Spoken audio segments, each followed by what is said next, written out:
Hey guys, it's me. I'm back from my clinical orientation, and I just wanted to show you guys all of the papers that I got and kind of summarize what we went over there.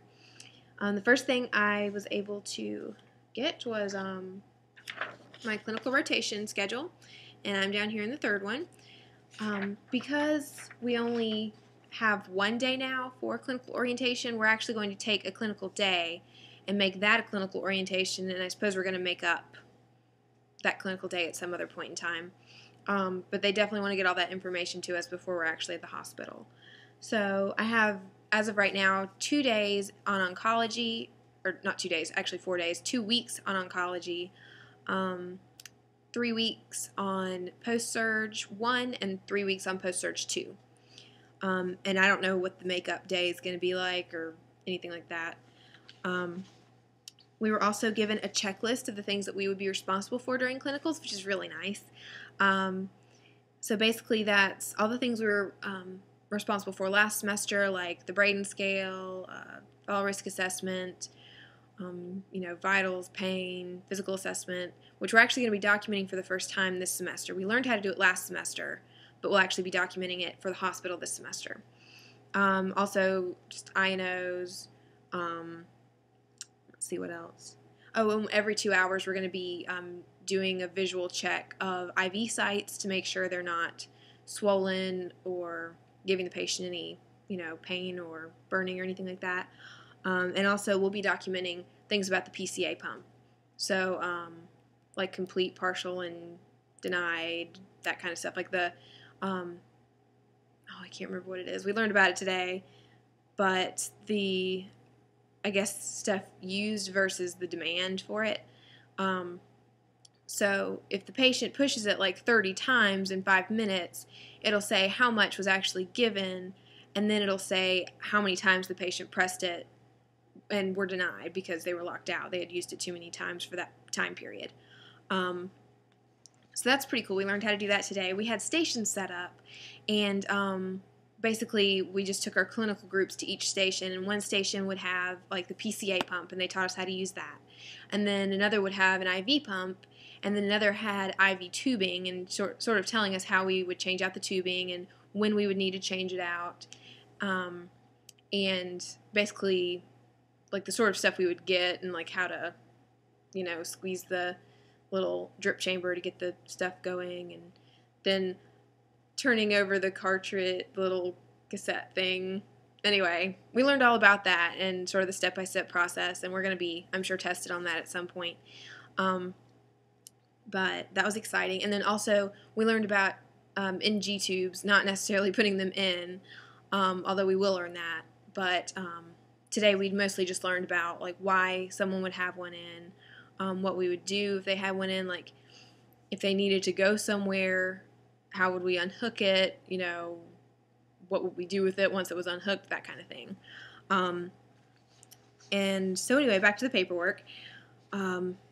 We have this cute little mini nutritional assessment, and that's basically just sort of like a screening thing to see if your patient is malnourished or at risk to be malnourished, which a lot of patients are. And so basically if they score below a 23.5, we need to have like a nursing diagnosis of some sort of impaired nutrition, and we also need to do some sort of patient education to make sure that they're back on track with their nutrition and their diet.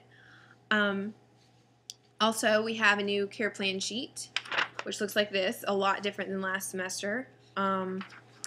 And we have a new, I guess, sort of clinical tool, and that looks like this. We're using the S-bar, which I've heard about, but we haven't actually used it in clinical yet, like in this format. So I think this is supposed to be a lot shorter and easier than what we did last semester, which will be nice, but also a lot more thorough in terms of the information we gather.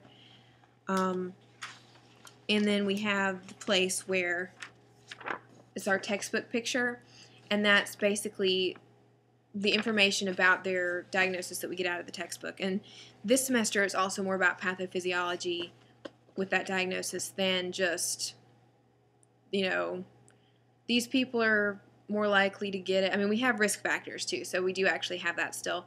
but it's a little less like this is a common type of arthritis, and a little more, you know, this affects the cartilage and this is breaking down and that's why it's hurting, and, you know, that kind of stuff. So we're doing a lot more explaining. It's a lot more in depth. I don't think there's anything else exciting that I wanted to show you guys. Other than that, it was a big PowerPoint, and we just, you know, hit the highlights of, you know, dress code, all that kind of stuff, the supplies we would need. We're going to need hemostats this semester because we'll be working with IV stuff, and if you need to clamp IV stuff, sometimes it's just easier to use hemostats. And that's the only big thing I can think of that we haven't worked with that we didn't work with last semester. Yeah, I'm really excited. My first actual day of class is tomorrow, so I'm really looking forward to that. I have, let's see, my schedule tomorrow is nursing, then anatomy and physiology 2, and then nutrition is in the evening. So I will have all 3 of my classes in one day, although the anatomy is actually the lab. So I'm not sure what we're going to be doing in lab since we haven't had class yet. That snow day just messed everything up. But anyway, I just wanted to sort of fill you guys in on what I've been up to this morning. And I hope everyone is having a wonderful week. And I'd love to see videos. So if you're interested in doing something like that, please post them, and I will definitely view and subscribe. So I'll see you guys later. Bye.